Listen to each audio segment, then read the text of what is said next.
Hi, everyone. Thanks so much for being prompt. As the current slide states, if you have not completed yet your technical assessment, please do so as soon as possible. It will close tonight, and it is extremely important for us to both for the course and to make sure that we're teaching you the most important concepts. So please do not look up the answers. This is a completion grade, and it is important for us. You'll take the test again or the assessment at the end of the course, and it is really important for us to be able to see how much you've learned from the beginning of the course to the end. And with that said, I'll turn it over to Fran, who's going to get us started with the lecture for today. All right, thanks, Kira. I'm excited to start off today's lecture, which will be on more vectors and introduction to matrices. So last class, we introduced vectors as well as complex numbers. And today's lecture, we're really going to be focusing a lot more on the linear algebra aspect, going into some more advanced notions with vectors and introducing matrices. And so, per usual, make sure that you're only using this lecture within the scope of the course. And with that, I wanted to start off today by once again motivating all the math that we're doing. I know last week was a bit challenging, and I had to rush a little bit through complex numbers, which I apologize for, but hopefully after all of your recitation sections and the homework assignment, you're all feeling a lot more comfortable with it. That being said, all of this math will be extremely important next semester as we go into the actual quantum computing and quantum information, and even for our introduction to quantum mechanics unit. So it's really, really important that you guys grok all of these concepts. And so I just wanted to start off today's lecture by saying there's sort of two ways that you can view math, right? You can see it as something really hard, just sort of a means to an end, which is the glass half empty view. Or you can think of it as something that's challenging, but really rewarding when you get it. And in fact, will be even more rewarding once you get to see its applications later on.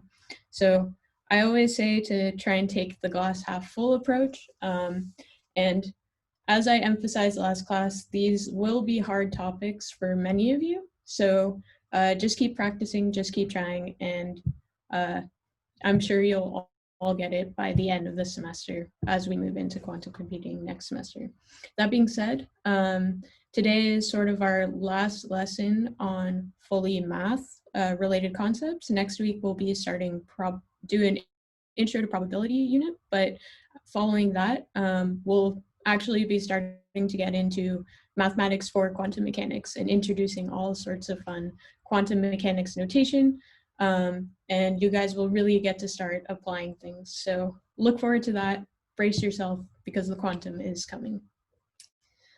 And with that, I just wanted to pull up our friend, advisory board member, Scott Aronson, one of the leading researchers in the field, and remind you all that this math is extremely important for the quantum computation, quantum mechanics, as he emphasized in this really beautiful quote that we went through last class. I won't go through it again since we did discuss it last time, but I'd encourage you all to read through it again if you are getting a bit bummed or need some motivation as we push through all of this content. All right, and with that, I want to move into today's actual lecture content. We're going to be going through a lot of both with regards to vectors and matrices. So the first part of today's lecture, more vectors, we're going to cover vector shape, transpose, the inner product, normalization, conjugate transpose, complex inner product, and linear combinations. And we'll have a 10-minute break in between and then move into our introduction to matrices. All right, so last class we saw what exactly a vector was and how it differs from a scalar. Today we're going to learn a bit more about vectors and some of their properties. specifically looking at the idea of shape, which will be very important later on as we move into matrices. Before I begin, I just wanted to sort of re-emphasize why exactly we're spending so much time focused on vectors and what they mean for quantum computing. So as we saw in our lecture 0 and in Namir's Quantum Computing in the Abstract lecture, the basic unit of quantum information processing is the qubit. It's a 2-level system, a quantum state that is the basis of any quantum computing hardware architecture. And sort of the goal of quantum computing is to manipulate these qubits in a strategic way to get a desired output through a quantum algorithm. And it turns out that these qubits lie in something that we call the block sphere, and their states, their quantum states, can be represented as vectors of this form. And so just as a visualization, the qubit state would look something like this. And hopefully you all had a chance to discuss this a bit in your lab recitation sections. But if not, we'll be seeing this time and time again later in the course. So just wanted to remind you all why we're spending so much time focused on vectors. Here's just a brief slide sort of reviewing all of the concepts we went through last class regarding vectors. We talked about vector representation, so how you denote a vector. We discussed vector addition, so how you can add together 2 vectors. Vector scalar multiplication, which corresponds to scaling a vector, changing its magnitude, maybe even flipping it if the scalar is negative. And then finally, we talked about vector magnitude, so how you can calculate the length of a vector given its components. So hopefully you're all feeling comfortable with each of these topics. We'll be building upon this today in our lecture as we move to some more advanced topics. Now, to start off today's lecture, I wanted to begin by briefly discussing the notion of shape. This is going to be sort of, I think, the common thread that's going to link all of the concepts we discuss in today's lecture. And it turns out that shape is really important for both vector and matrix manipulation, as we'll see later in the lecture. When discussing shape, there are sort of 2 key properties that we'll constantly be referring to.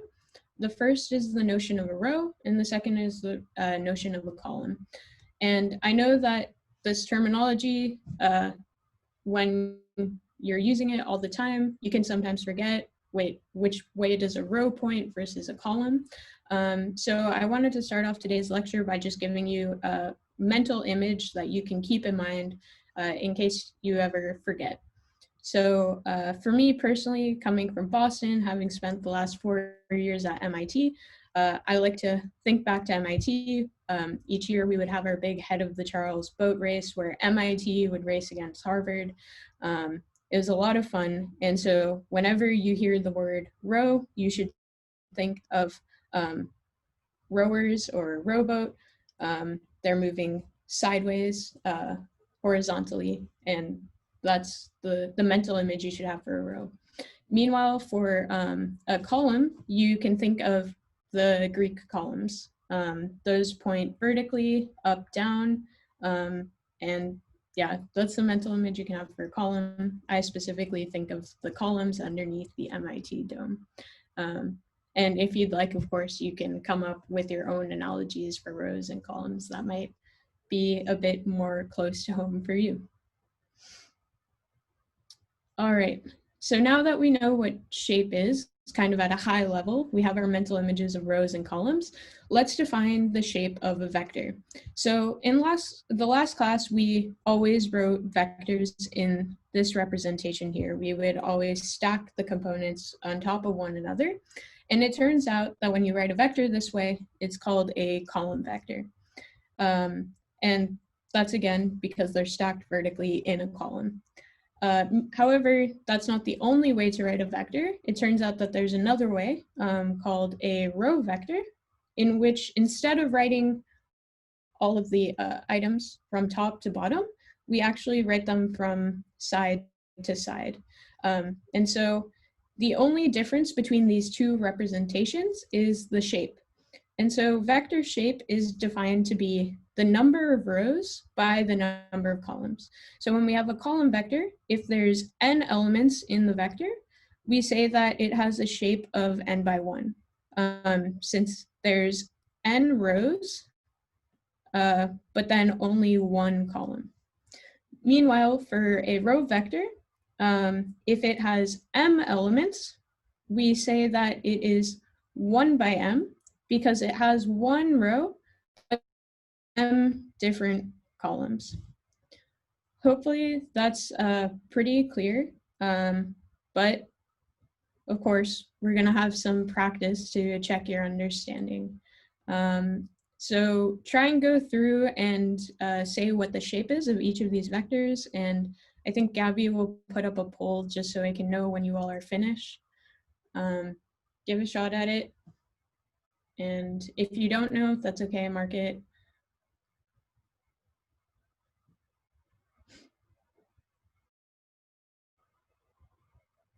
I'll go through solutions when the majority of you have marked that you finished the problem or don't know the solution.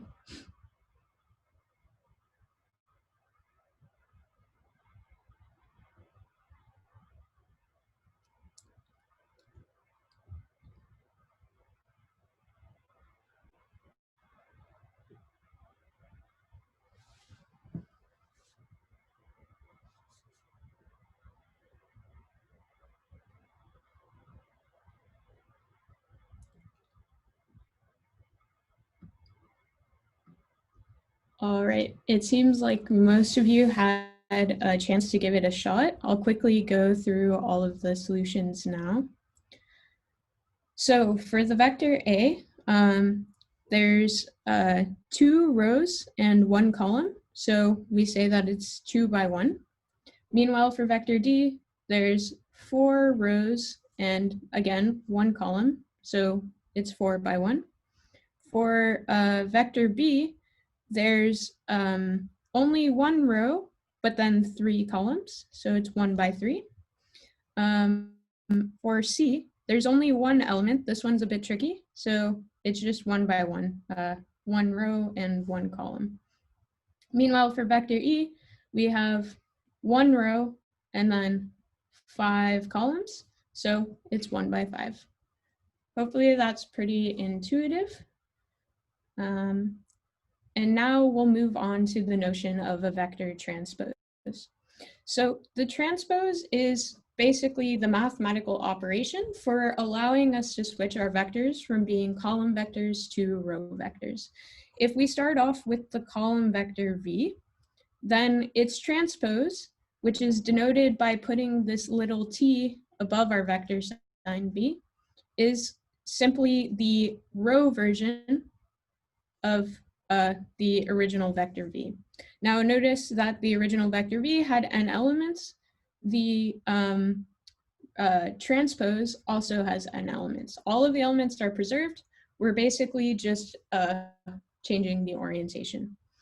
Now the transpose is a two-sided operation. So if instead we start off with a row vector, then we take its transpose, we get instead a column vector.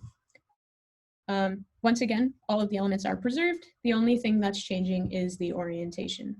So one thing to emphasize is in this case, we had n rows and 1 column, so it was n by 1, whereas the transpose only had 1 row and n columns, so it's 1 by n.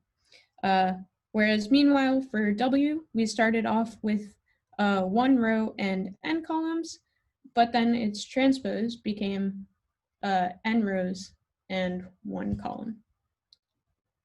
And so just as another note, the transpose doesn't actually change anything about the vector geometrically, it just changes the shape. And I know for now this might not seem very useful, but it will become more useful as we start talking about vector-vector multiplication as well as matrix vector multiplication. So here are just some nice little graphic representations of the vector transpose to keep in mind. You have a column vector, take its transpose, then you get a row vector. You have a row vector, take its transpose, you go back to a column vector. And here's sort of another representation in which I'm basically showing how the elements of the vector just translate. All right, so now we're gonna have another quick practice. I want you all to just quickly write out what the transposes of these are. And Gabby, if you can make another poll for us, just so I can know when people are finished.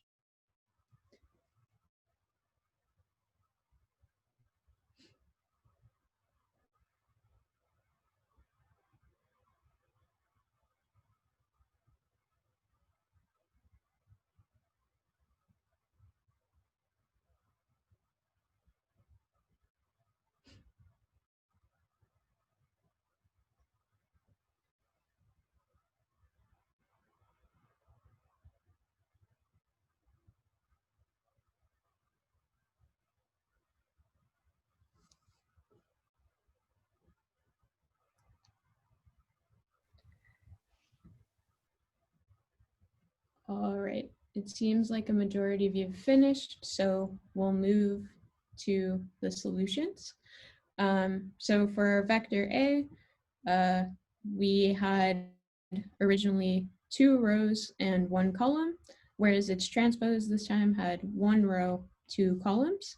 For B, we had 1 row and 3 columns. Its transpose had 3 rows and 1 column. And then finally for C, again, this was a bit of a trick question. The transpose of a vector with just 1 element simply stays the same. And now with that, we're gonna move to the notion of an inner product. For me, the inner product is sort of one of the most beautiful properties in linear algebra. It's super important, and it's got all of these really, really cool geometric properties that we're gonna explore over the next few slides. So let me start off by defining the inner product of 2 real vectors. If V and W are row vectors, so they look something like this. You have several elements in a line, not the column vectors we're used to.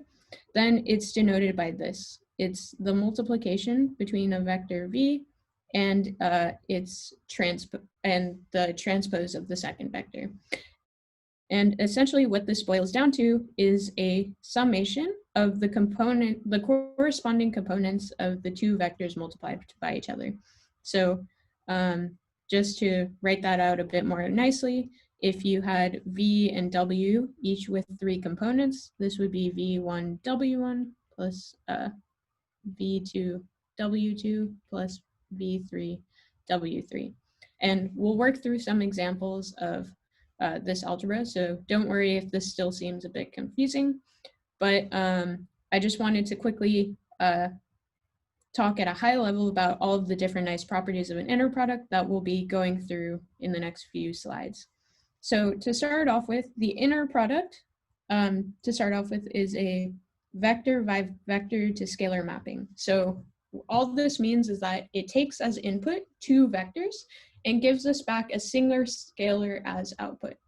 Now, the scalar that comes out has a lot of nice interpretations, meanings. The first is that we can actually use the inner product as a tool for calculating a vector's magnitude. Once we know a vector's magnitude, we can normalize it, and normalization is something I don't think we've defined yet, but we'll talk about a bit later.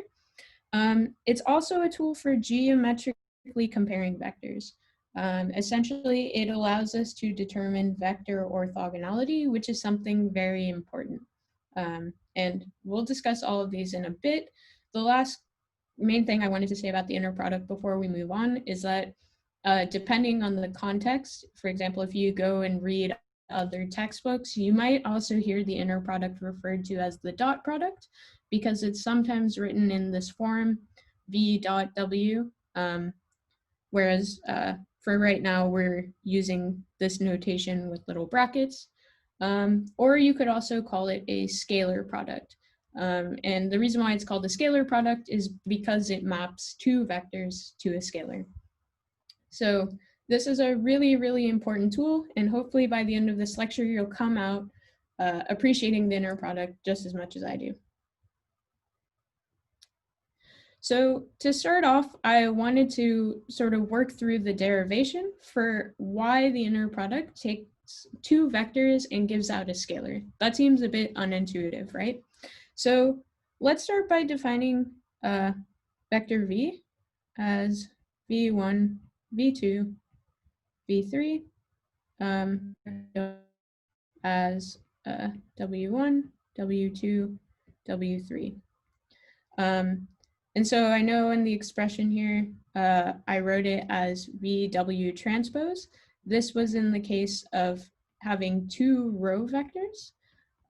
Here I accidentally wrote two column vectors, but that's not to worry. The inner product is just defined a little bit differently. So in this case where we have two column vectors, the inner product is instead defined as V transpose W, and we'll see why now. So V transpose, as we now know, is simply written as follows: V1, V2, V3, whereas W is written like this.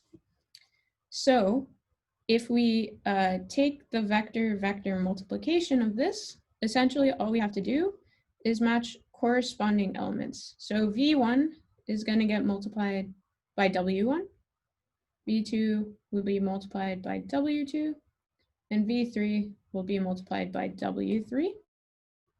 So that'll give us V1, W1 plus V2, W2 plus V3, W3. Now we can put that back into our nice little summation notation, basically to avoid us saving work, or to save us some work writing wise, and that looks like that. And as you can see, right, there's only scalars in this expression, so we know the output is going to be a scalar. So that was a quick derivation from a more general sense, but now let's just go through this really quickly with two sort of concrete examples of A and B, which have proper numbers in them. So in this case, we are starting off with row vectors. So we're going to use our definition A, B transpose this time instead, and we'll get the following. So A stays the same, 1, 2, 3, whereas B becomes 4, 5, 6. And so what do we get? We get 1 times 4, 2 times 5, and 3 times 6. And if you multiply that out, that gives 4, 10, oh, sorry. I completely messed up here. That's my bad. This should have been plus signs. And then you just add that up. So that's 14 plus 18. Let's see if my mental math doesn't fail me. 22, 32. And as you can see, this is a scalar at the output. So now you may remember I talked about how the inner product can be used to calculate vector magnitude. And the way in which we do this is actually, if you take the inner product of a vector with itself, it turns out that you get the magnitude of the vector squared. So if we're given the vector v and we take the inner product of v with itself, we get v transpose, assuming again it's a row vector. This gives us the summation of the components vi times vi, which becomes vi squared. And if you'll remember from last lecture, this is actually the magnitude squared, right? Because the magnitude of a vector, v, is equal to the square root of the sum of the components squared. And so one other sort of important thing to note, which is just another term or some more jargon, is that the magnitude of the vector is oftentimes called the norm of the vector. So when we're talking about normalization, we're essentially talking about setting the magnitude of the vector equal to 1. All right, so here's going to be a practice of calculating the norm or magnitude of the following vectors, and make sure you do so using inner product notation. Gabby, if you could put up a poll so we can see when people are done, that would be great. We will be putting up a poll, but to accommodate those that are on mobile devices, we'll put up the poll around 20 to 30 seconds after the questions go up.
All right, it seems like most of you have finished or attempted the problem at least, so we'll start going through the solutions now.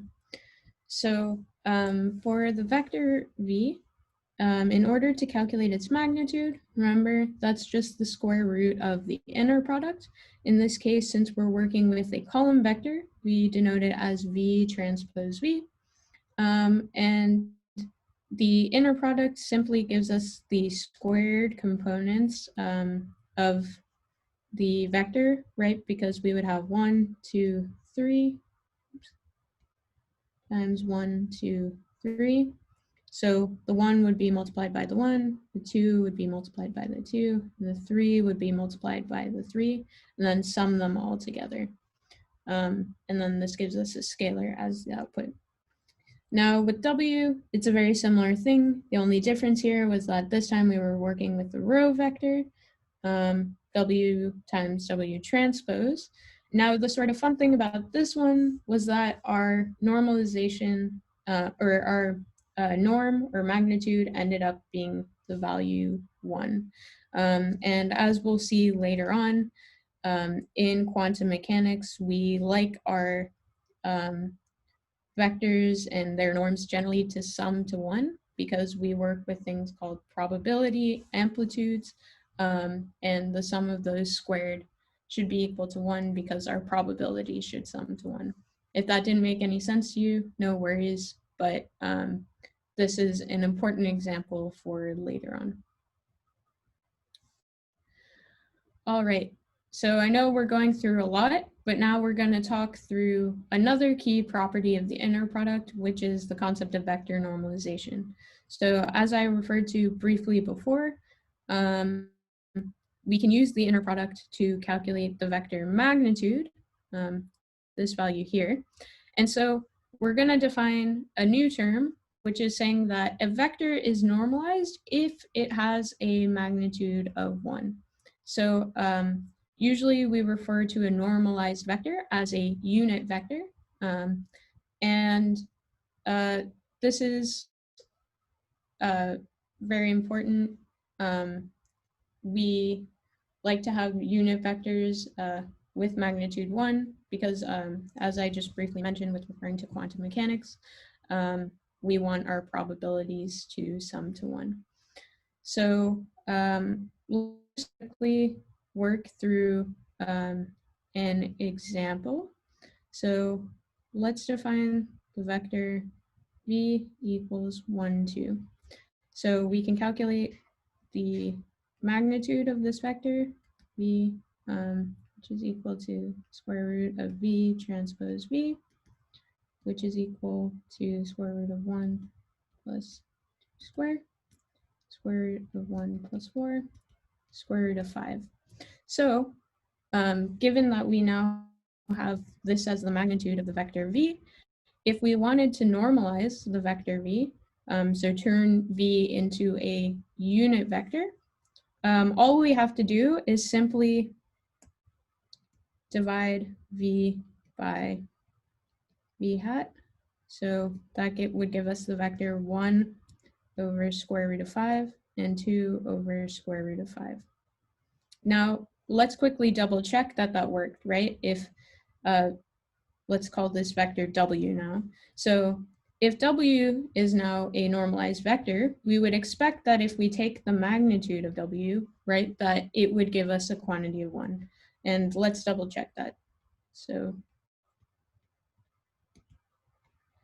this is equivalent to 1 over square root of 5 squared plus 2 over square root of 5 squared. So that'll give us square root of 1 over 5 plus 4 over 5, which is square root of 5 over 5, which is square root of 1, which is equal to 1, which is exactly what we were looking for. And w is actually a normalized vector, which again means that it has length of 1. So that's how you can normalize a vector, specifically using the inner product. And here's sort of a fun meme to illustrate our thought process. You probably already knew from high school the concept of absolute value. In the last class, we learned about the magnitude of a vector, and now we know how to use the inner product and in general the magnitude of the vector to normalize our vectors and give us those nice unit vectors.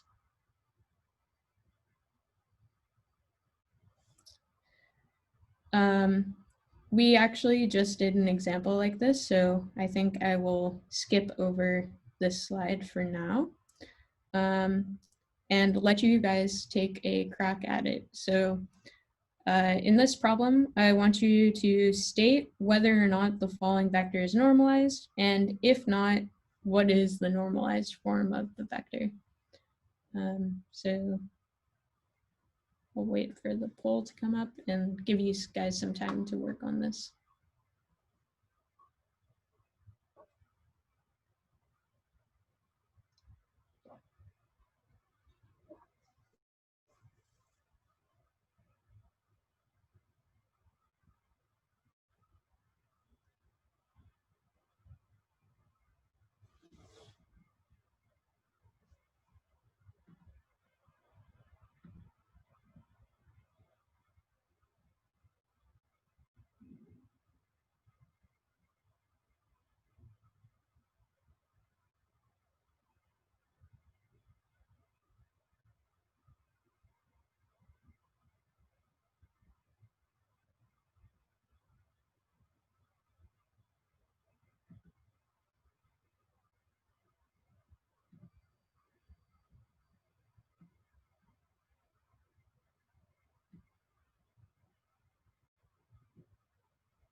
All right. It seems like the majority of you have worked on this a bit or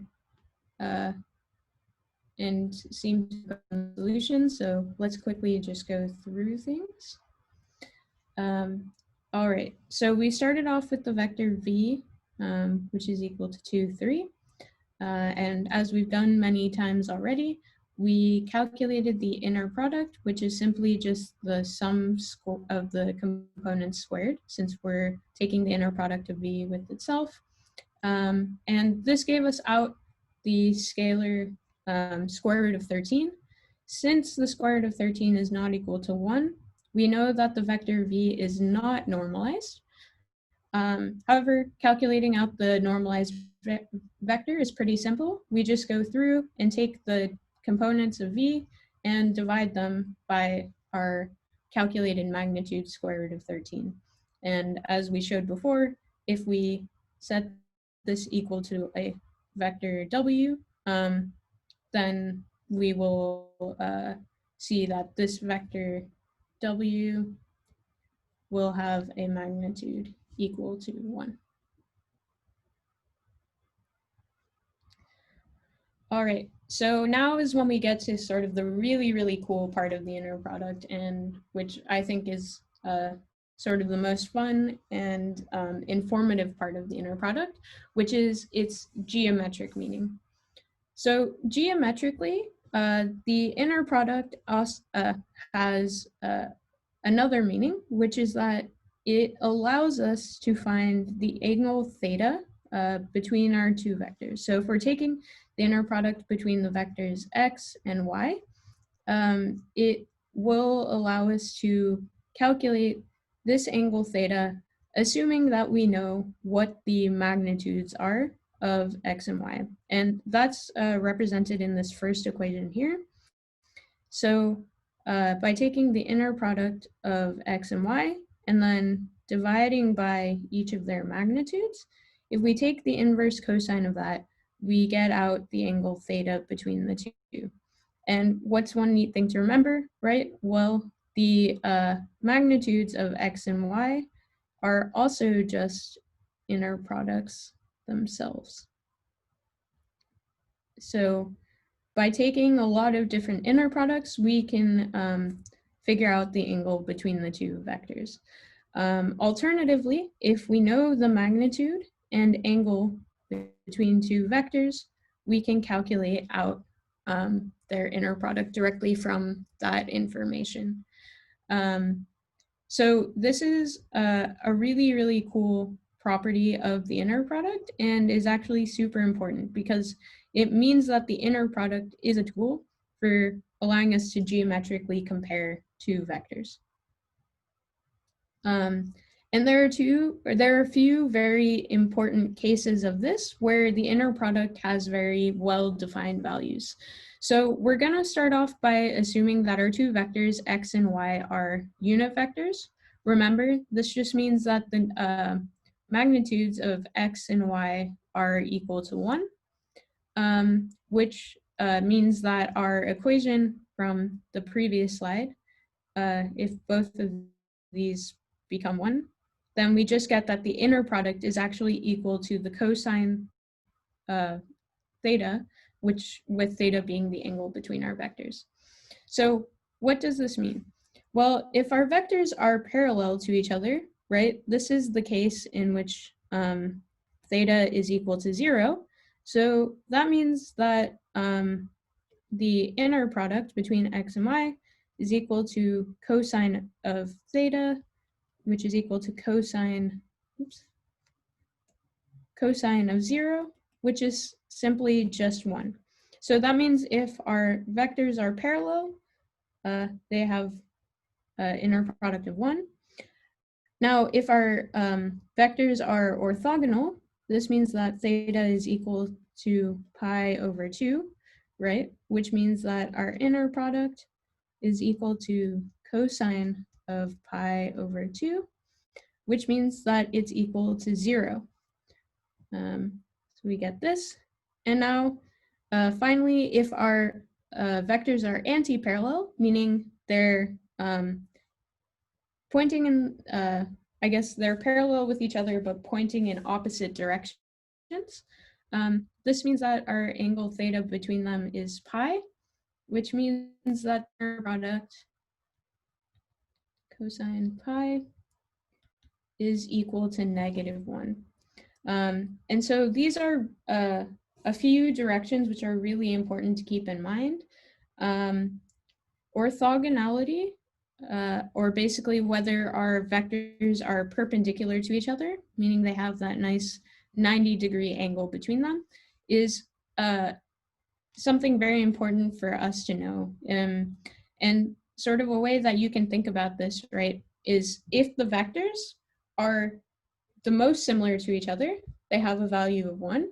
If they're as different from each other as they can possibly get, right? Their directions are have nothing sort of in common. Their inner product is 0. And then when the directions start to match again, but are sort of pointed in opposite directions, you get an inner product which is -1. So this inner product becomes a similarity measure between vectors. And as you can see, it kind of acts like a dial, right? As our vectors move away from each other, the inner product between the two vectors becomes smaller. But then once they start to realign with each other again, maybe just pointing in opposite directions, the inner product becomes big again, just has a negative value. And so this is like a really, really useful tool because a lot of times we'll want to be able to compare vectors and their directions. And even just mathematically, it's really good to keep in mind, especially these 3 sort of edge cases where the inner product is fairly easy to calculate, assuming that they are unit vectors. So this is how we can use the inner product to determine vector orthogonality, right? If the inner product is 0, we know that our vectors are orthogonal or perpendicular to one another. And with that, I wanted to give you guys a chance to practice again. So try taking the inner product of these 2 vectors and see if you can use that to calculate the angle between them. And I'll let Gappy make a quiz in a couple seconds.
All right, it seems like most of you have either gotten it or are a bit stuck on how to do this problem.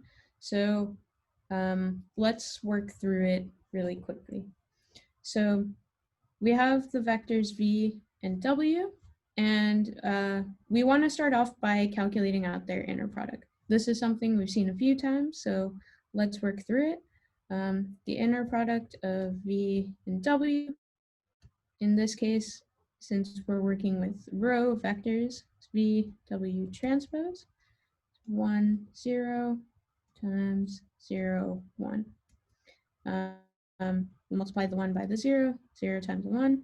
So that gives us 1 times 0 plus 0 times 1.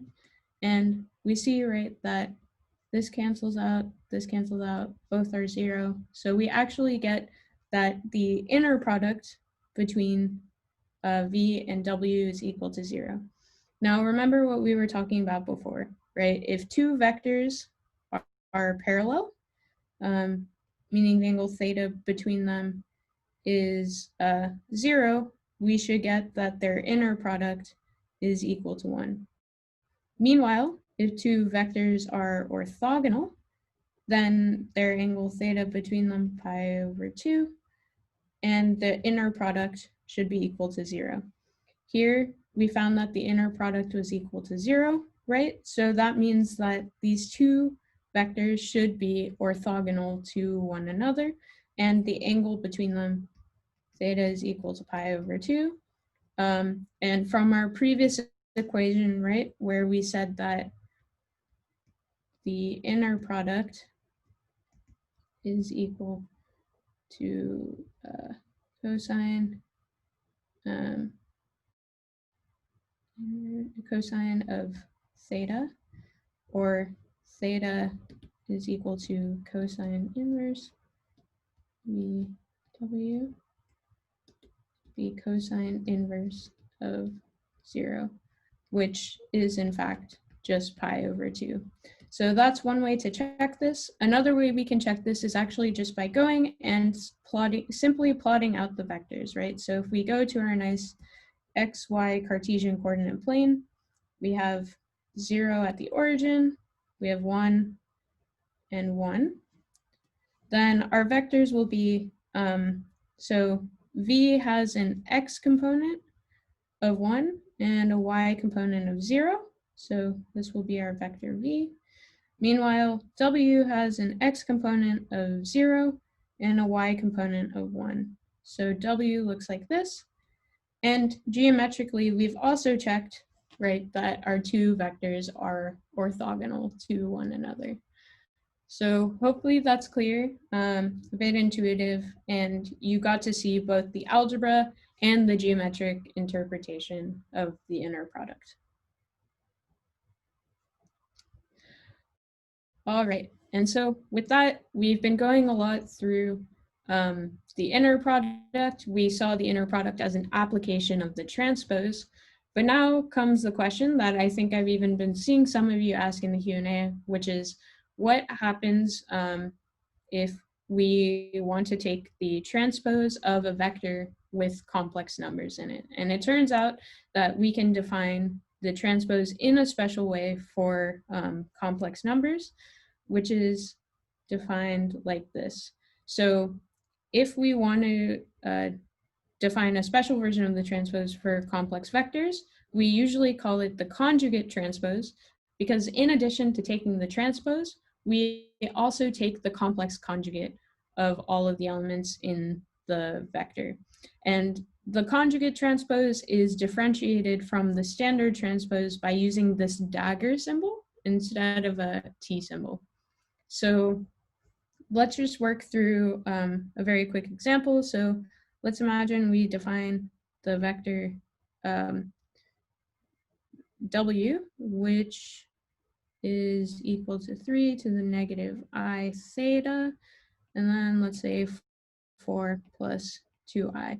So we have a complex vector W, which has our complex numbers written in both their exponential form and their standard complex number form.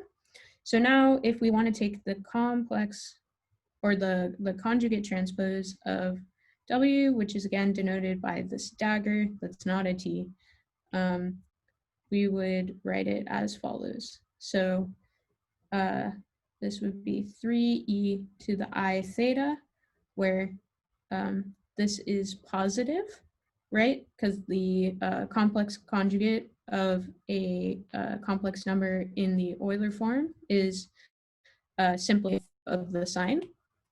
And then our second term would instead become 4 minus 2i, where we, again, flip the sign before our imaginary component.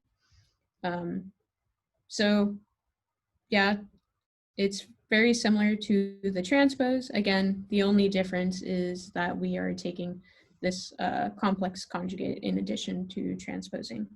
And one thing to note, again, depending on the literature you're reading, is that the complex conjugate is sometimes also referred to as the Hermitian conjugate and can occasionally be denoted using an H if it is referred to as a Hermitian conjugate. All right, and with that, I wanted to give you guys some more challenging practice problems with finding the conjugate transpose. So take a crack at this and we'll go through some solutions.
All right, seems like most of you have attempted. Some of you seem to be a bit stuck, so let's go through the solutions.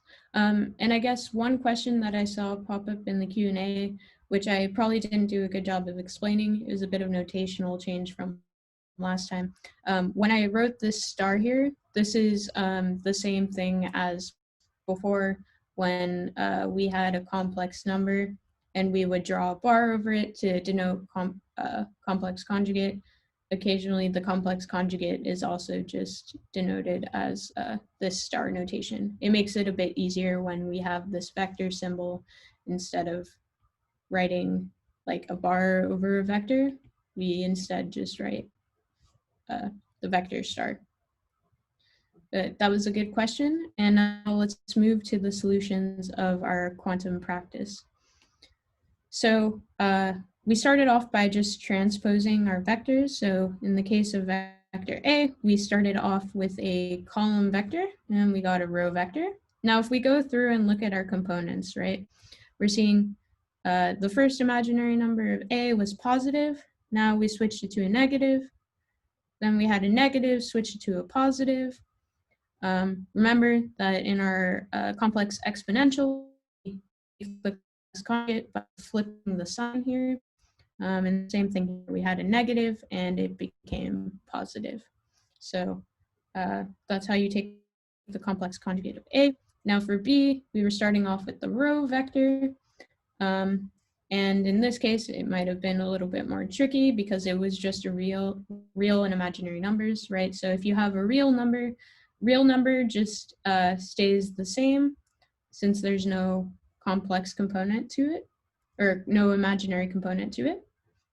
Meanwhile, the second element was fully imaginary, so we just plopped a negative sign in front of it. And then the final component, since it was negative, it became positive. So hopefully that makes sense. And with that, I wanted to now talk about what happens if we try and use the inner product to calculate the magnitude of a vector with complex numbers. So let's imagine again that we have some vector w that's equal to, say, 5e to the I theta, and then 2 plus I. Right, and we want to try and use the inner product to calculate the magnitude of this vector. So we say w is equal to square root.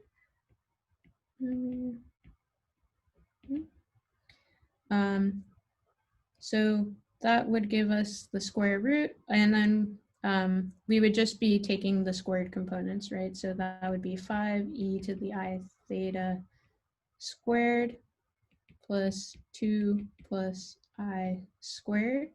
Actually, let's just make this a pi over 3. So if we solve that out, right, we get 25 e to the I 2 theta over 3 plus, and then if we distribute the complex number out, we get 4 plus 2i plus 2i plus I squared.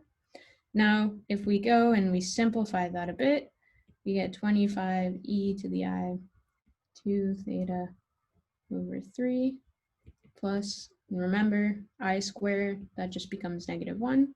So 4 minus 1, that's 3, plus 4i. So what do we see? If we try and calculate the magnitude of a complex number using our standard inner product, then we get out a magnitude which has imaginary components to it, right? But that doesn't make a lot of sense, right? If we have a vector, we would typically expect that its magnitude would be a real scalar quantity, right? These complex numbers are in and of themselves vectors, and we want the output of our inner product to be a scalar. So there's something going wrong here, and it turns out that when you have complex numbers in your inner product, you have to define the inner product with a little bit more care as follows. So in the case that our vectors v and w contain complex numbers, we actually define the inner product such that rather than taking a transpose, we instead take the conjugate transpose, which means that all of the components in one of our vector, in addition to being transposed, are also taking their complex conjugate.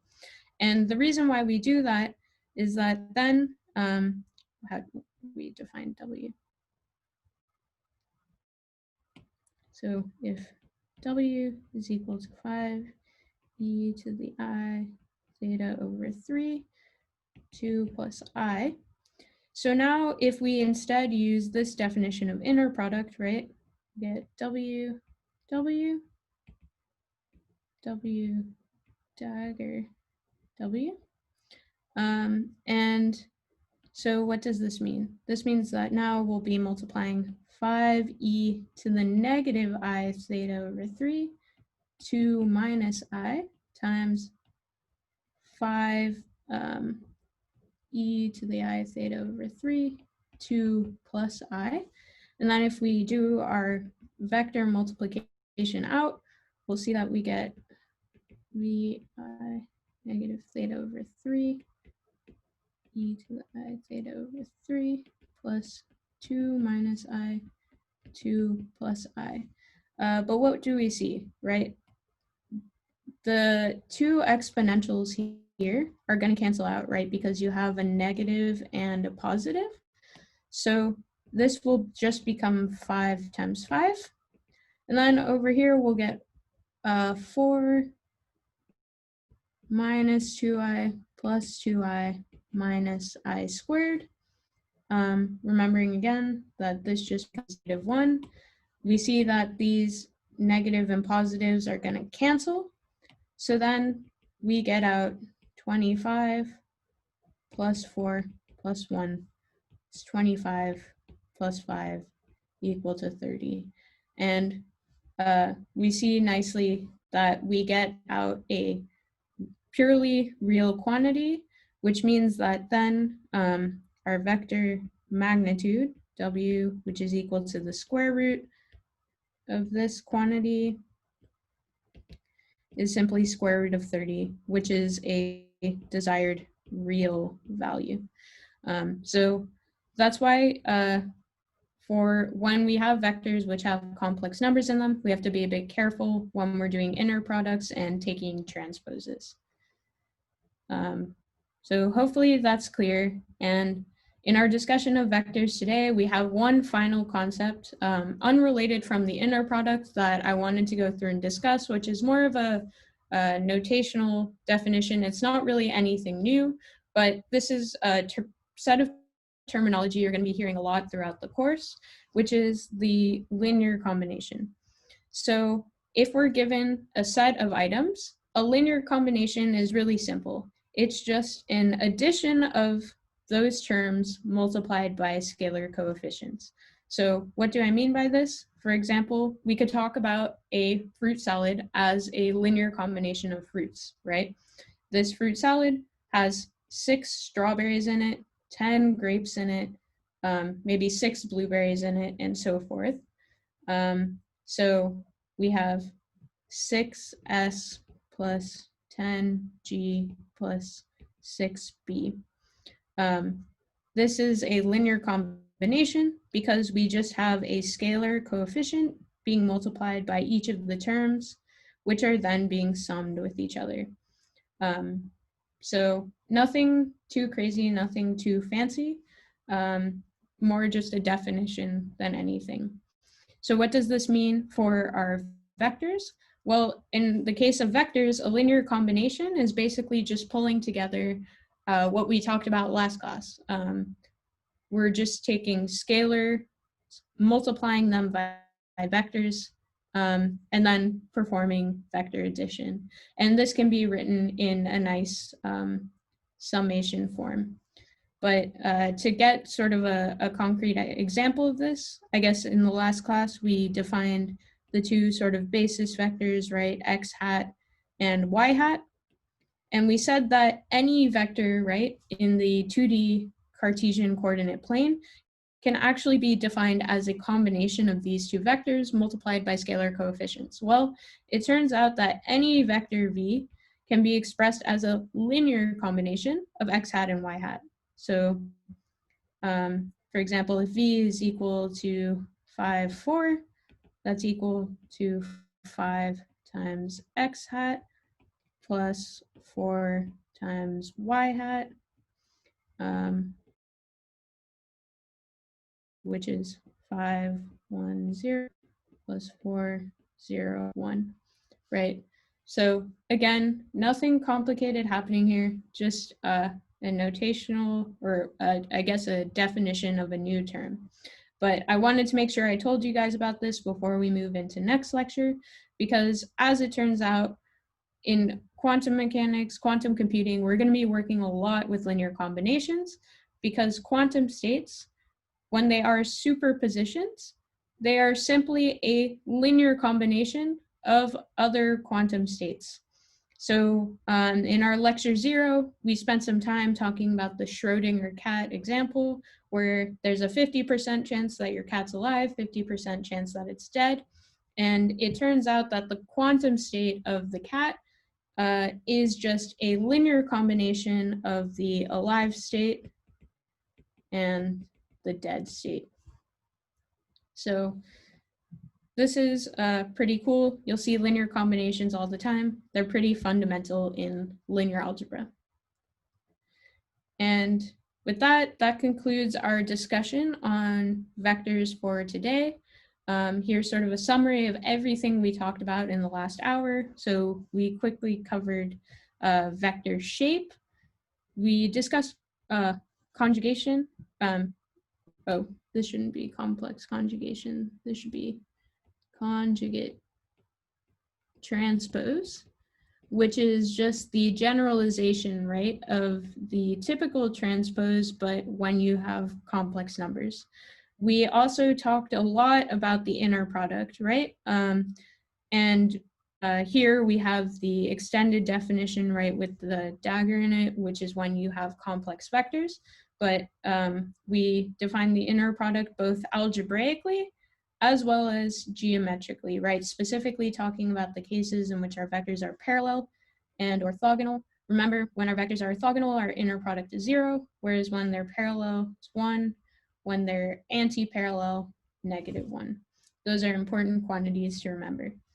We also discussed the concept of normalization. This is how we get unit vectors, and that's simply done by taking the vector and dividing by its magnitude.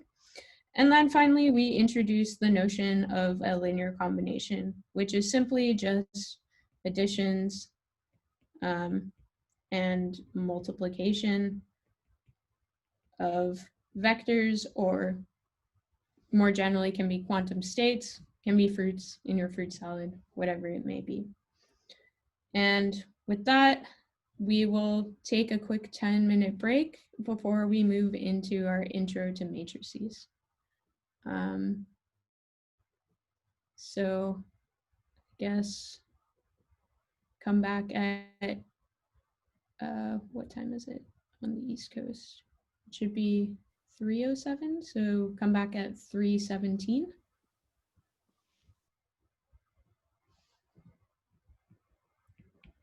All right, thanks everyone. And if you have questions, feel free to ask them and we'll try and answer some after the break.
All right, everyone. Hope you had a good break.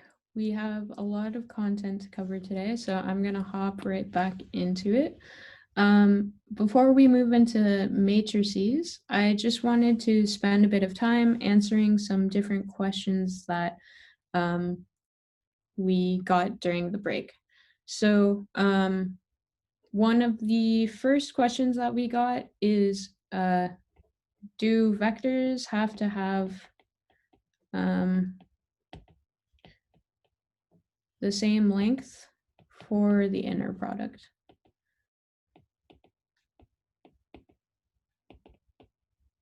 And this is a really great question.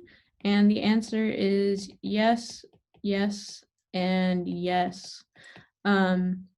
So I realized during the break that potentially we didn't do or I didn't do a great job of explaining to you all why the inner product is of this form, where we take either V transpose V in the case of column vectors or V transpose for row vectors.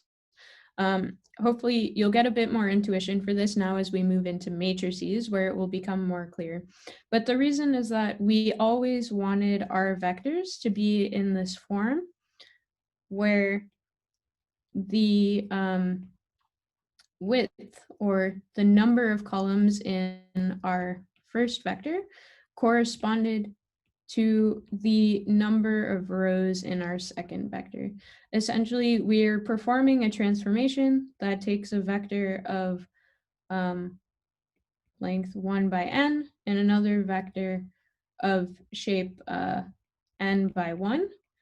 And it gives us out a essentially 1 by 1 vector, which is just a scalar, right? And we'll be seeing this shortly as we move into matrix multiplication, but the key whenever you're multiplying vectors by vectors, matrices by matrices, matrices by vectors, is that these interior quantities always have to match up. It doesn't matter what this outer quantity in the shape is, this outer quantity in the shape is, as long as the number of columns in your first item matches the number of rows in your second item, you will be able to perform a multiplication. And you might have been a bit confused as to why the vector-vector multiplication is defined this way, the inner product, but that is just the definition of the inner product. We do multiplication by corresponding terms, and then we just sum them all up. That's how multiplication works for vectors, and we'll see matrices also have similar forms of multiplication when they're being multiplied by other matrices or vectors. But that was a really good question. Another question that we got, which I liked a lot, is asking whether the inner product between V and W is equal to the inner product between W and V.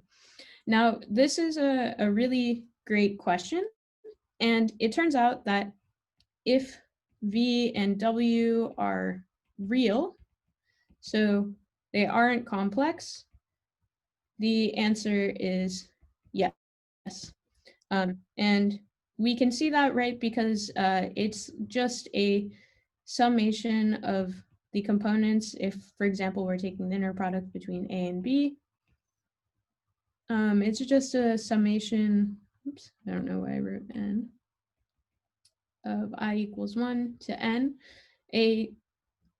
So AI times BI plus, and we run through the summation, and this is equivalent, right? It doesn't matter the order in which we multiply our scalars. And if you swap the order in which this multiplication is performed, you'll get the same result. That being said, though, if V and W are complex, so they have imaginary components, the answer is actually no, right? And this comes from the fact that in the case that they're complex, our inner product is instead defined as V dagger W, where we're taking the complex conjugates of our elements in V, but not in I, right? So if we were to swap the order and instead do W transpose V, that would be the components of Wi would have their complex conjugate taken instead of those in Vi. And if you work through some examples where you have different vectors for V and W, you'll see that these two are not necessarily equivalent. Sometimes they can be, but in the most general form, that's not necessarily true. But that's a really great question to ask. And let me just see. So I think those were the main questions that we got. And with that, we'll move on to matrices. So I briefly just now mentioned matrices, and we'll define what they are mathematically. But before we get into any of that, I wanted to talk conceptually about what matrices mean for quantum computing. So as we just saw at the beginning of the lecture, vectors correspond to quantum states, right? We can denote quantum states as vectors, which lie in this block sphere, like this. However, in quantum computing, our goal isn't just to have quantum states that are vectors, but it's actually to manipulate those vectors and make them move around our block sphere and interact with other vectors or other quantum states so as to perform quantum algorithms. And it turns out that our quantum gates, which allow us to perform those quantum algorithms, are actually just represented as matrices. Now, this is really cool. And sort of in this figure that I have on the left, you can see an example of a quantum gate, which essentially is it's a pi over 2 pulse. And all that does is it takes a vector, for example, that's pointing upwards and just rotates it by 90 degrees. Mathematically, this rotation can be represented as a matrix. So like you think of vectors as quantum states, you should think of matrices as means of manipulating those quantum states. So when we start getting into the quantum information, quantum computation part of the course, you'll be working a ton with vectors and matrices, multiplying them out, adding them up. It'll be a lot of fun. So it's really important that you make sure you get all of this now. And even next week, when we start diving into some quantum mechanics notation, we'll be revisiting these topics again. So with that, I wanted to start off by defining a matrix. You can essentially think of a matrix as a collection of row vectors or of column vectors. Essentially, it's equivalent to our vector before. It's just that instead of having one dimension limited to having a length of 1, the dimensions can take arbitrary length. So for a given matrix X, you can see here, you can either think of it as a collection of row vectors or as a collection of column vectors. And geometrically, matrices are transformations that allow us to both rotate and scale vectors. So if we have a vector that's lying in our 2-dimensional Cartesian coordinate plane, applying a matrix allow us to move the vector as well as scale it, giving us a new vector. Now, different matrices do different things, and today we're not going to be looking at specific matrices, whether they be rotation matrices or talking about eigenvectors. We'll get to those later on. But today we're going to learn about the different properties you can perform on any sort of matrix. So with that, let's move on to our matrix notation and shape. So just as we defined it for a vector, the matrix shape is the number of rows times the number of columns.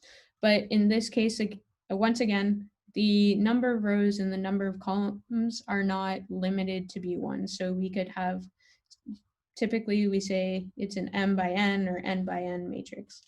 And to give an example of this, let me just write out an example matrix as well as its shape. So let's say we have the matrix 1, 2, 3, 4, 5, 6. So this matrix has 1, 2, 3 rows, and it has 1, 2, 2 columns. So we say that this is a 3 by 2 matrix. And throughout the course of the remainder of this lecture, you'll be seeing a lot of different examples. Now I wanted to give you guys a chance to not only determine the shape of these, but also differentiate between a matrix and a vector. So take a minute now, work through these examples, say whether you think they're a vector or matrix, and try and write out their shape.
All right, so most of you have attempted and seem to be getting how to do it. So I will go through the solutions now. All right.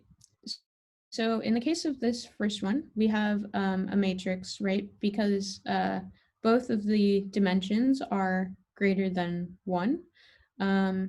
So here it is a 3 by 3 matrix because we have 1, 2, 3 rows and 1, 2, 3 columns. The second example is a vector, right? Because the second dimension is 1, but it's a 3 by 1 vector, right? Because we have 3 rows, 1 column. This third example, we have 1 row, 2 columns.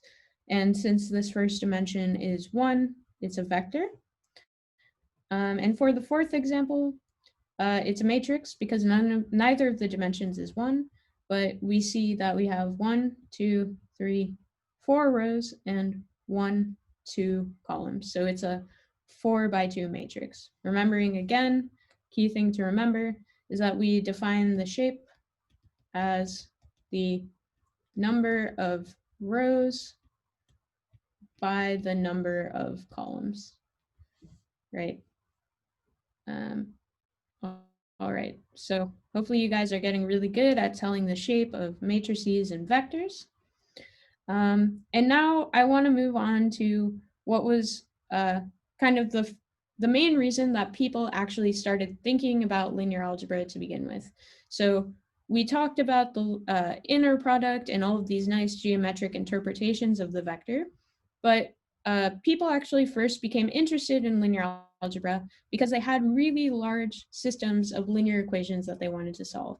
Now, for those of you in high school who probably just finished taking algebra course, you're probably familiar with these systems of equations, right? You have a bunch of different equations. You want to solve for the variables x, y, and z, and you have hopefully as many equations as variables. And you might have learned all of these different crazy tricks for trying to figure out what x, y, and z are.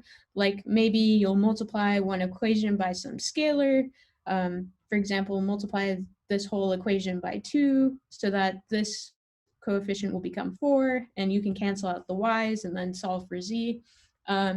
And you just end up spending a lot of time solving these systems of equations. But this is a pretty simple system of equations, right? We only have 3 variables we want to solve for. What if you had 100 variables, 1,000 variables? This would be super inefficient to do by hand. And even more so, how could you get something like a computer to be doing all of these manipulations? We want something more formulaic.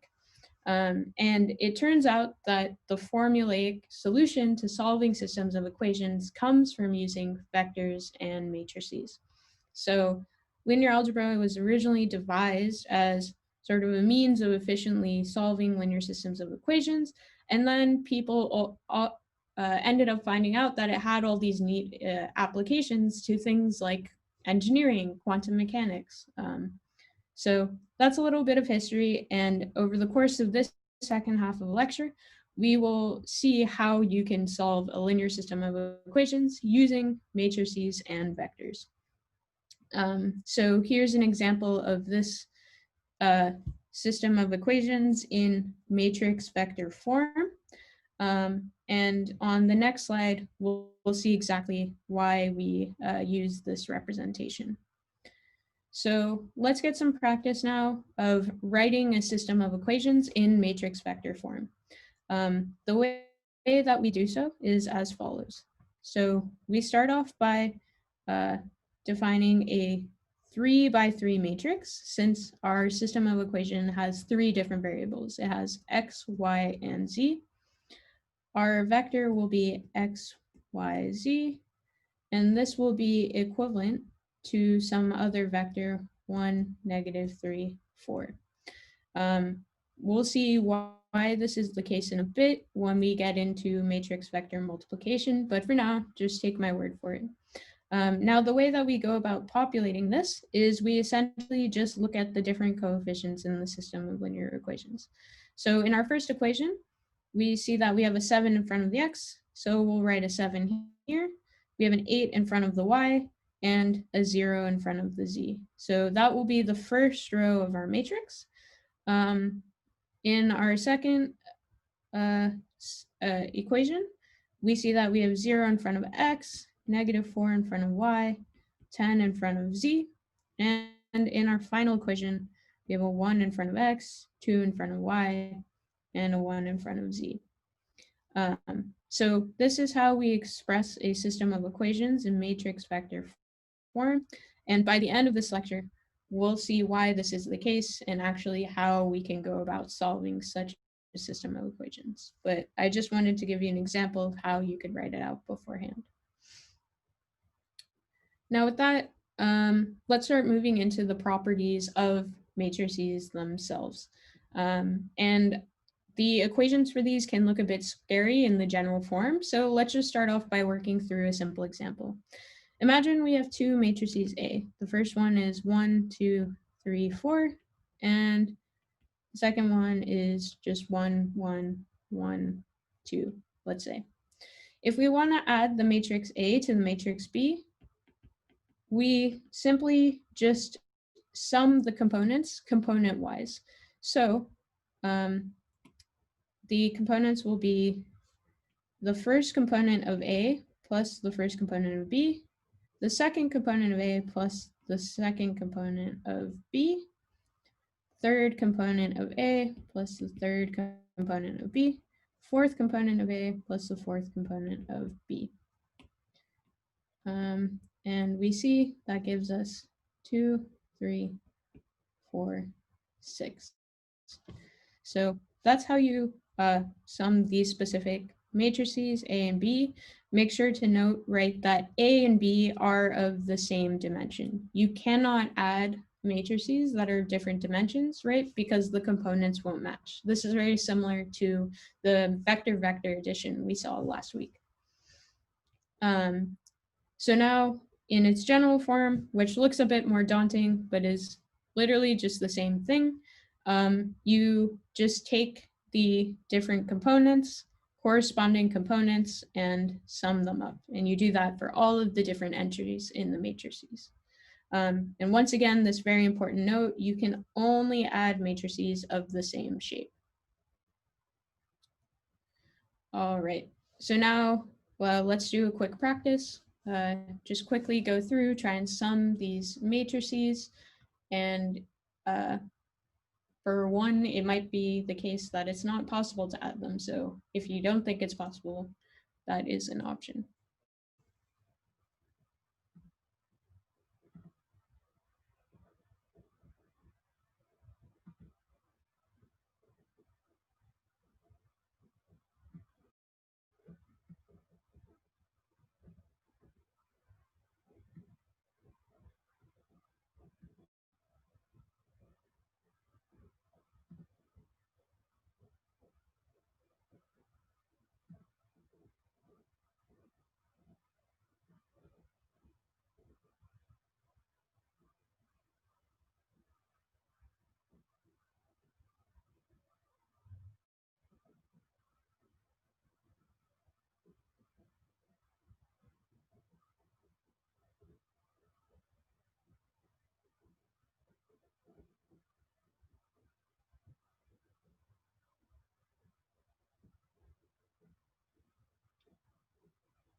All right, you guys were pretty speedy with this one, and a lot of you seem to indicate that you know how to do it. So let's just quickly check our answers. So in the case of the first matrix, right, the matrices are of the same shape. They're both 2 by 2 matrices, so we can add them, and we do so component-wise. So our first component here is 1 plus 5, second component 3 plus 6, third component 4 plus 2, final component 2 plus 1. And you get out a 2 by 2 matrix. So note that the shape is preserved when we're doing addition. In this second example, however, we have a 2 by 3 matrix being added with a 3 by 2 matrix, which isn't possible, right? Like, which components would we add this one to? We can't do it. So if the matrices are of different shape, remember, it's not possible. All right, so now we're gonna introduce the concept of matrix scalar multiplication.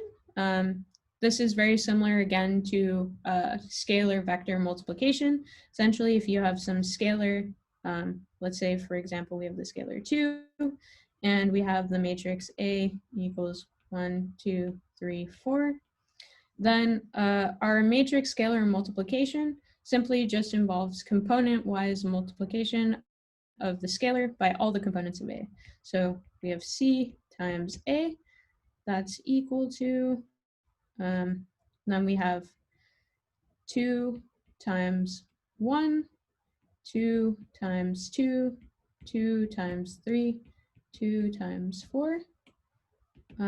That's equal to 2, 4, 6, 8.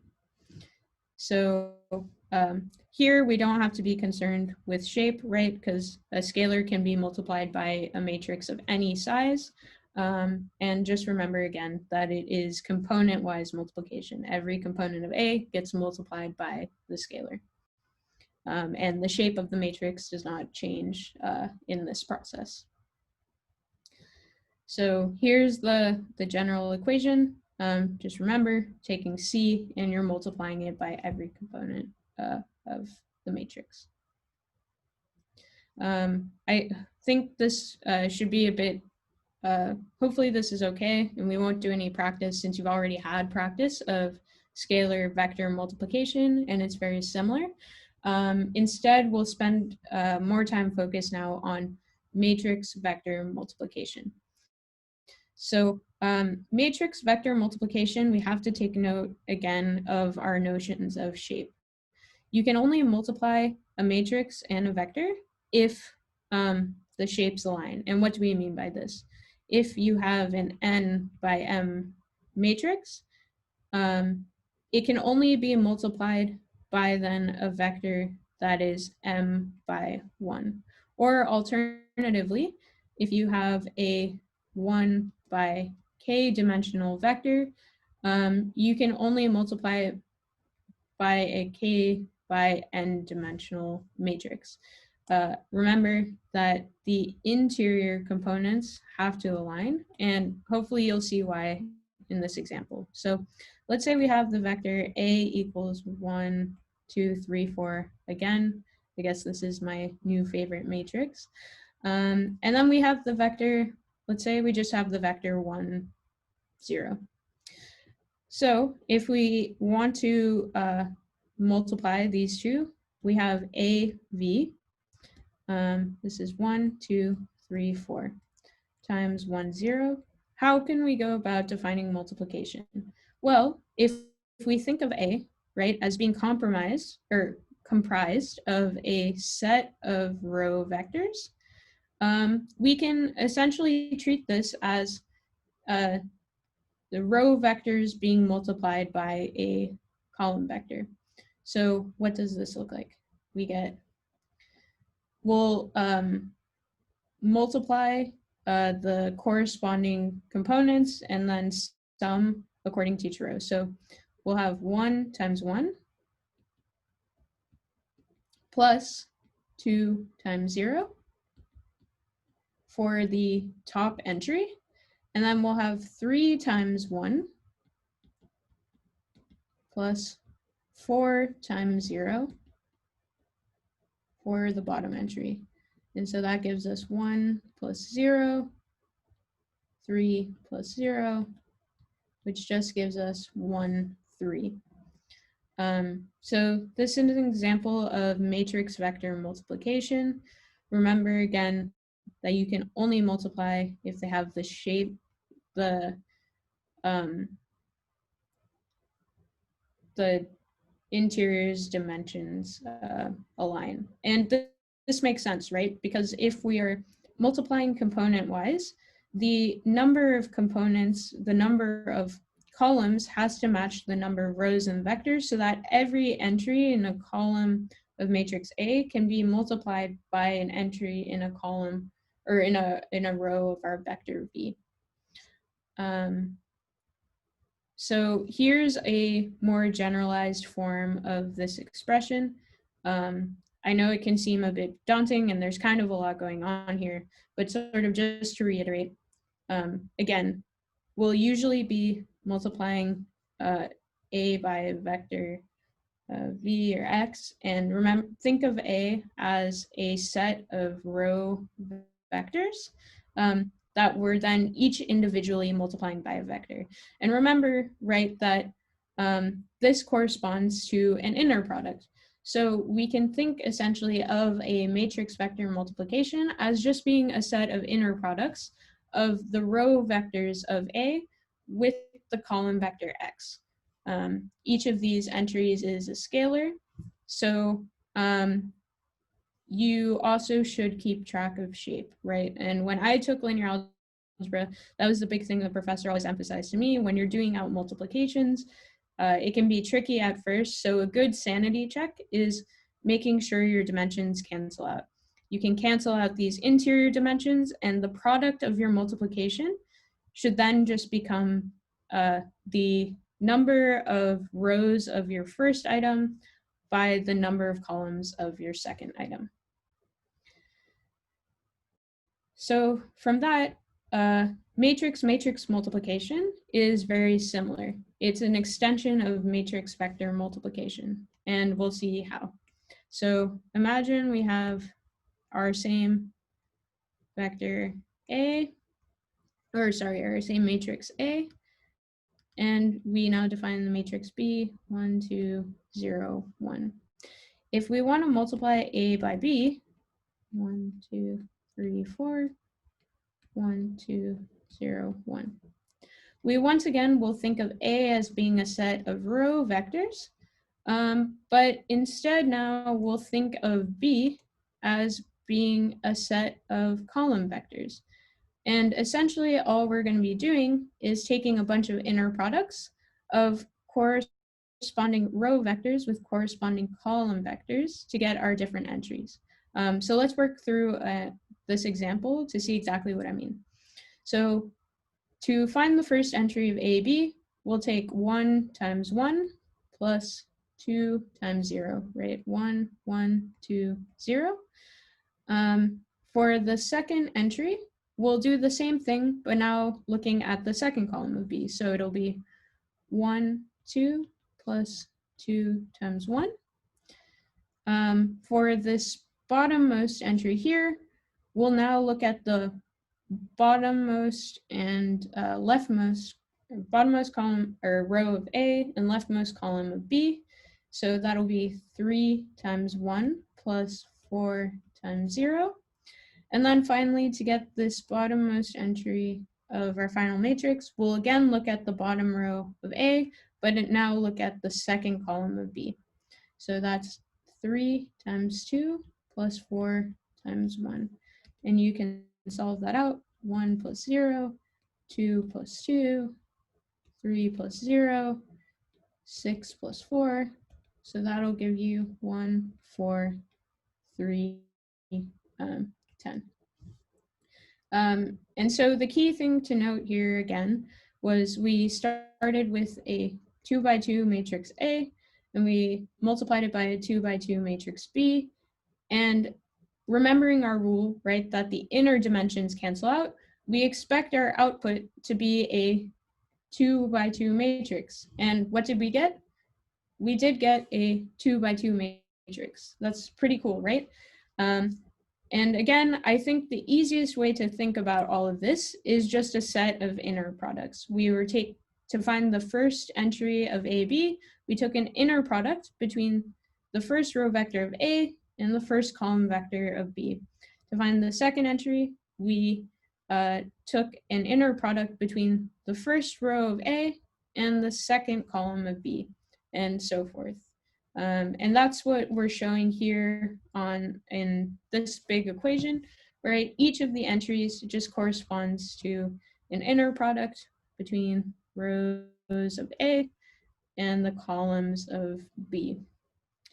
And once again, I made my special note, make sure that the innermost dimentrices of your matrices always align, and use the sanity check that the dimension of your output matrix should just be these inner dimensions canceled out, the number of rows of your first matrix, and the number of columns in your second matrix. So hopefully that's clear. And now I'm going to give you a chance to practice.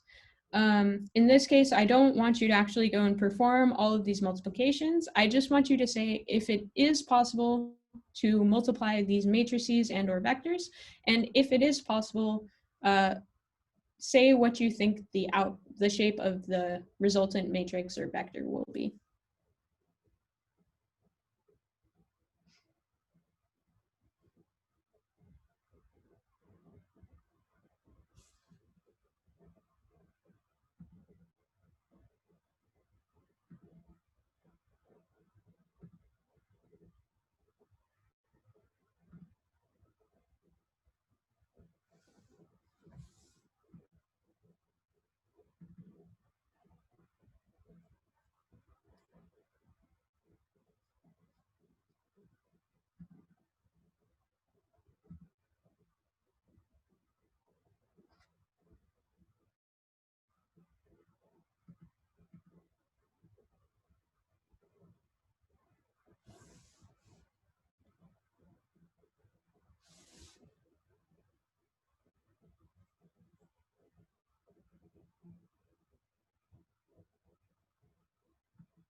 it seems that a lot of you guys have finished up the question and seem to be getting it. So let's go through the solutions. All right, so for our first set of matrices, our first matrix is 2 by 2. Our second matrix is 2 by 2. These innermost dimensions match. So we can multiply out the matrices, that's great. And to figure out the dimension of the resultant matrix, we just cancel these out and we expect that it should be a 2 by 2 matrix, as we see here.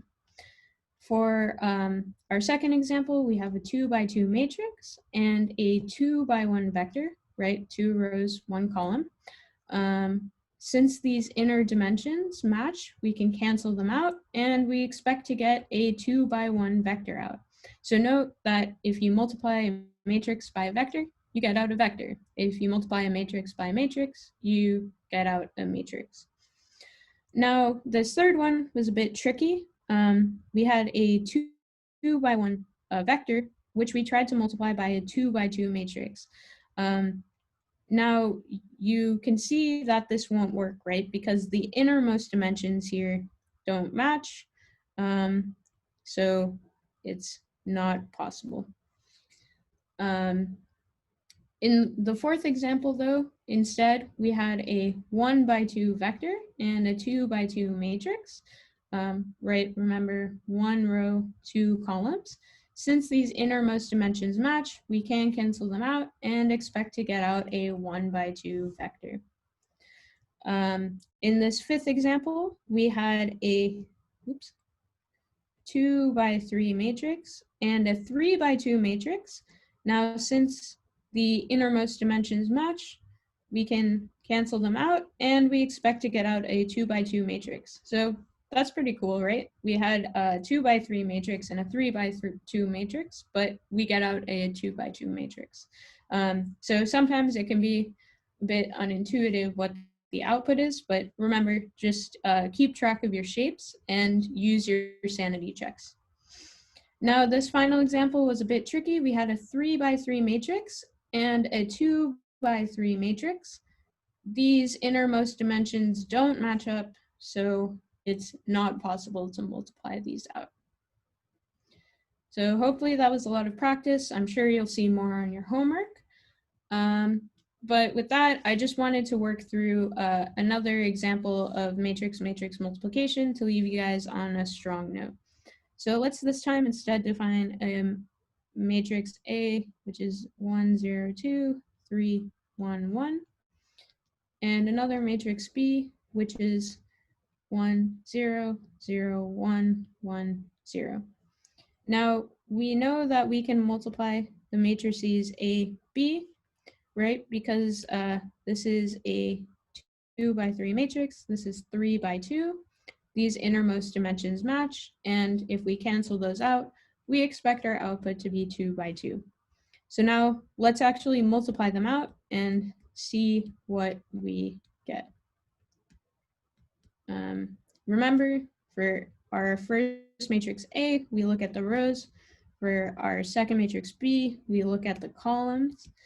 And so when we multiply them out, we'll get 1 times 1 plus 0 times 0 plus 2 times 1, right? That came from that by that, by that. For our second entry, we'll get 1 times 0 plus 0 times 1 plus 2 times 0. For our third entry, 3 times 1 plus 1 times 0 plus 1 times 1. And then finally, for our fourth entry, we'll get 3 times 0 plus 1 times 1 plus 1 times 0. So now if we work that out, that's 1 plus 0 plus 2, 0 plus 0, or plus 0, 3 plus 0 plus 1, 0 plus 1 plus 0, and that just gives us 3, 0, 4, 1. Hopefully I didn't make any mistakes, but the main thing that matters is that you guys understand conceptually how the elements align and the fact that these are all just inner products. So hopefully that example helped, and of course you'll see more in your homework. But for now, I want to move on to our next concept, which is the matrix transpose. So we saw the vector transpose, right? If you had some vector 1, 2, 3, the transpose took us to the vector instead 1, 2, 3, where our columns became rows, or if you go the other way around, our rows become columns. Now in a matrix, it's a very similar concept. We're essentially turning all the columns into rows and the rows into columns. And we do so by flipping about the diagonal of the matrix. So if we have this matrix X with these elements along its diagonal, the transpose corresponds to simply flipping the elements about the diagonal. So hopefully you can see that in the illustration here. These elements 1, 2, and 2, 3 went below the diagonal, with 1, 3 moving down here and X, 2, 1 moving up here. And our original matrix X in this case is 2 by 3, and the transpose is 3 by 2. Remember, always good to keep those mental checks with shape. And so here's the just general format of matrix transpose. This form can be a bit confusing, but just note that the subscripts are being flipped around. And again, this note to keep track of shape, and that the transpose is simply just a flip about its diagonal. So similar to with the vector transpose, with the matrix, we have also a conjugate transpose, which we use when the elements of the matrix are complex. It's the same exact concept as in vector transpose. We had transpose and we had vector conjugate transpose, which was denoted by this dagger. It's the same thing for matrices. So if we have a matrix X, its conjugate transpose is denoted by X dagger. And all we're doing is we're just taking X, we're finding its transpose, and then we're taking the complex conjugate of all of the entries of X. So if we have some matrix X equal to, let's say, 3 I theta 0, 0, actually, 4 plus I, I'll just make that 0 for now. Its conjugate transpose just is 3e to the negative I theta. We're flipping the 4 plus I over the diagonal complex conjugate, and we get something that looks as follows. So hopefully that's intuitive. We're going to have a quick practice now with just the transpose. So see if you can solve this.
All right, it seems like a decent number of you have solved it. A lot of you also seem to be confused, so I will work through solutions. And also, sorry, we're running a bit over time. It's a lot of content. I expect to be finished within the next 20 minutes or so. If you need to hop off the call, that's fine, but definitely try and watch the rest of the lecture recording, since we'll be going through and seeing how you can solve system of equations in just a bit, which is really cool and exciting and very important.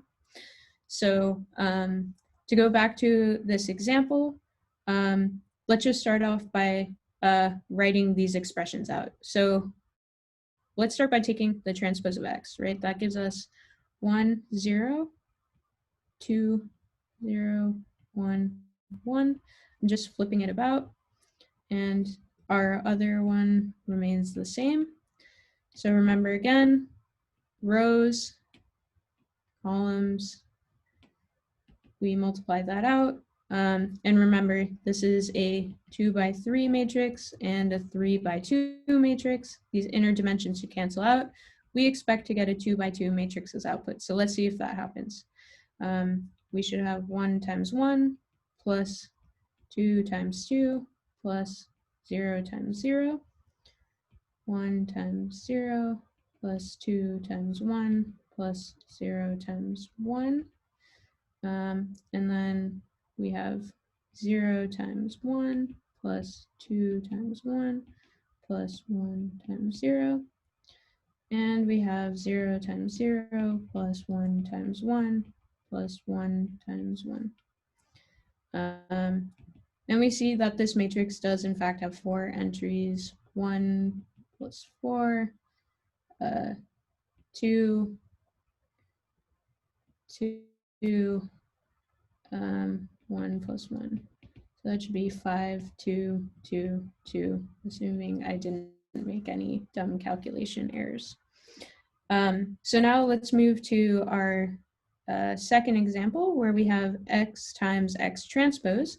In this case, we're going to keep this first matrix the same, and we're going to transpose the second matrix instead, 1, 2, 0, 0, 1, 1. And remember, this is actually still a legal operation, right? Because we have a 3 by 2 matrix now being multiplied by a 2 by 3 matrix. These interior elements cancel out, and we expect to get out a 3 by 3 matrix. We're still making sure we multiply rows by columns, and we'll get an output of the form 1 times 1 plus 0 times 0, 1 times 2 plus 0 times 1, 1 times 0 plus 0 times 1, 2 times 1 plus 1 times 0, 2 times 2 plus 1 times 1, 2 times 0 plus 1 times 1, 0 times 1 plus 1 times 0, 0 times 2 plus 1 times 1, and 0 times 0 plus 1 times 1. And I won't go through and add all of these, but you can see that there are 3 columns and 3 rows. So this is in fact a 3 by 3 matrix, as we had expected. So those are the solutions for you. And with that, I'm going to move back to this notion of solving linear systems of equation. And in order to do so, I need to now define what's known as an identity matrix. So the identity matrix is a very special type of matrix. It's a square matrix, so it always has a shape of n by n. And essentially, it just has ones along the diagonals and zeros on the off diagonals. Now, the reason why this matrix is special is that it's essentially equivalent to, in scalars, when you multiply any number, for example, a times 1, you get back a. In the case of matrices, if you take a matrix A and you multiply it by the identity, or you take the identity and multiply it by a matrix A, you always get back the matrix A. And it turns out that it's the same thing for vectors. So if you take a vector and you multiply it by the identity, well, I guess the dimensions don't line up. This isn't true. But if you multiply vector by the identity, you'll always get the vector back. So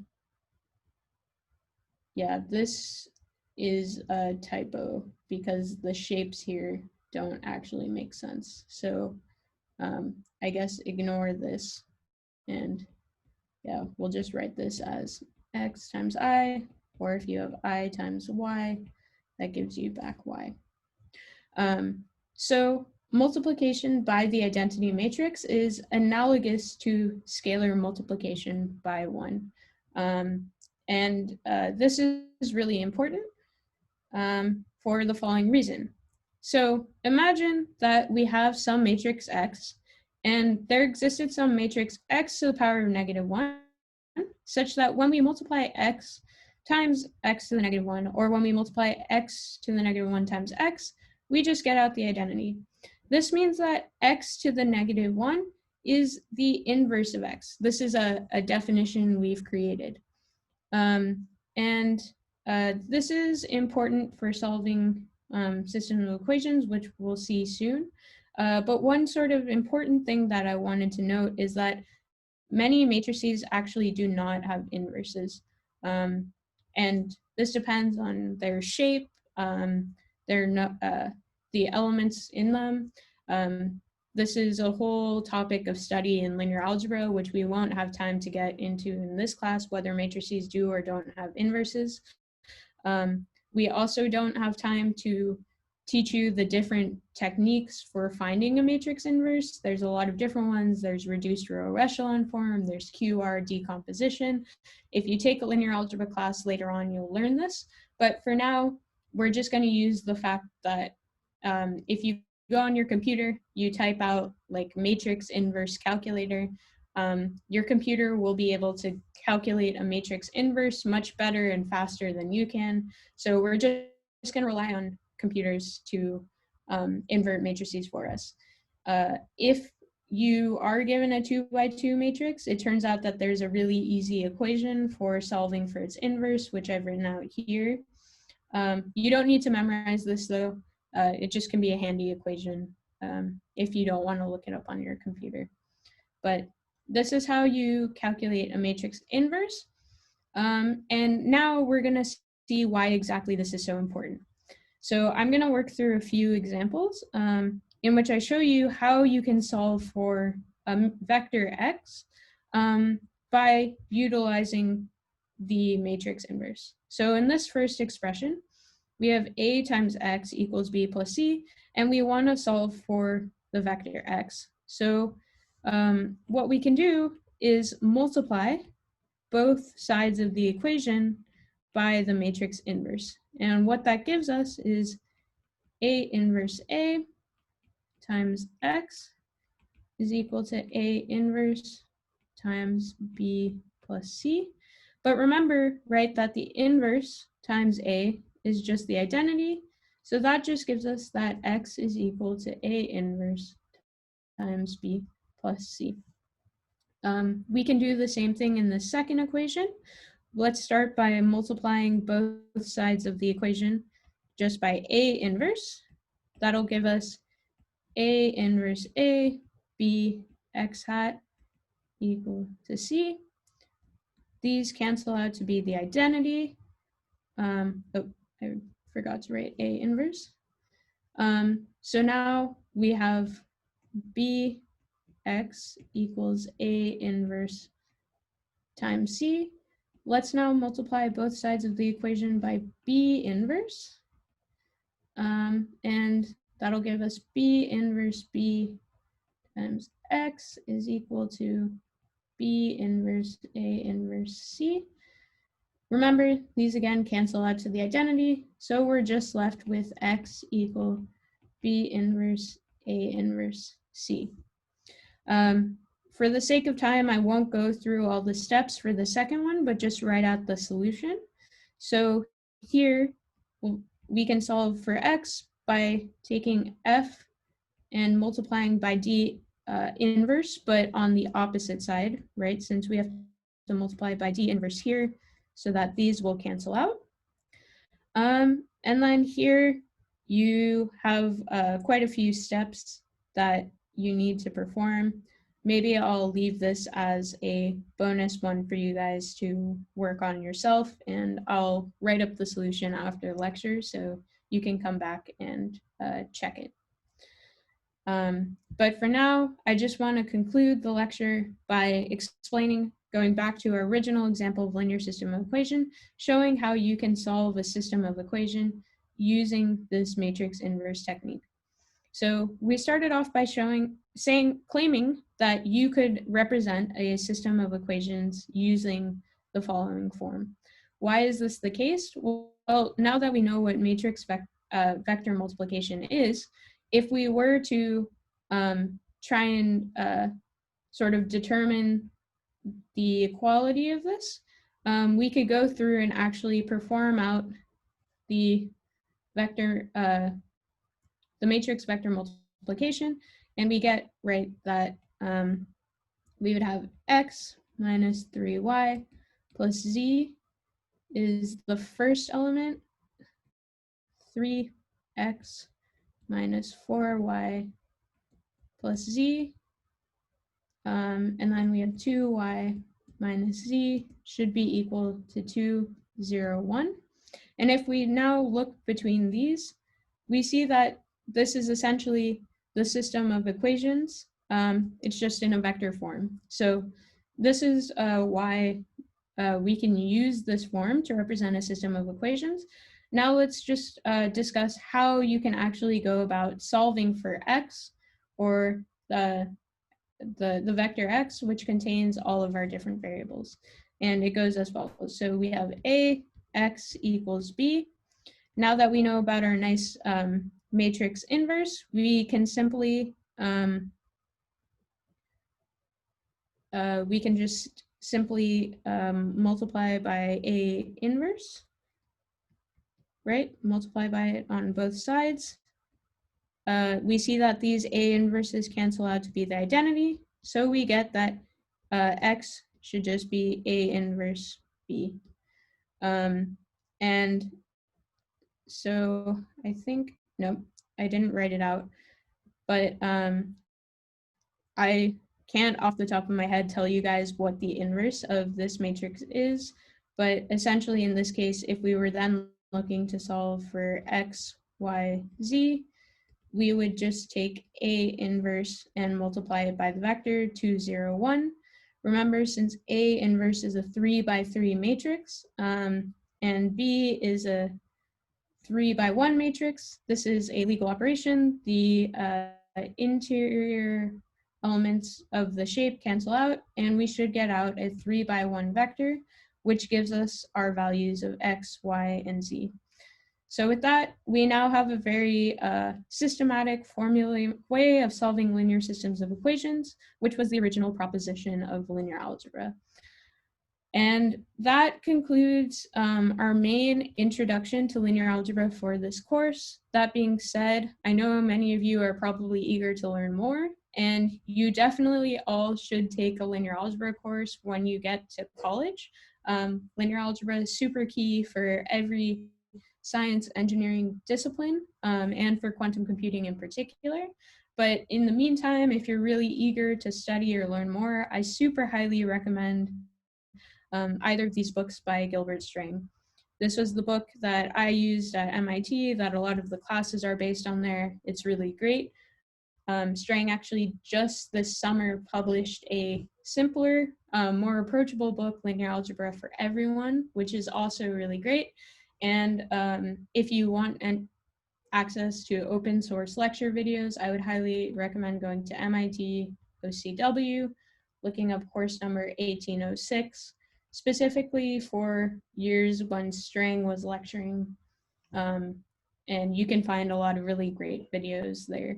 He's really good at explaining things conceptually, but of course, through the homeworks in the next few weeks, you'll need to get a lot of practice just with the multiplication and addition, all of those nice properties of matrices we discussed today. But this is all going to be super relevant starting next week, actually, when we start going into our mathematics for quantum. Super excited. Hopefully you guys are as well. We're also going to do our introduction to probability, which would be really cool. And with that, that concludes our lecture, and I'll let Kira come in with any announcements if she has any.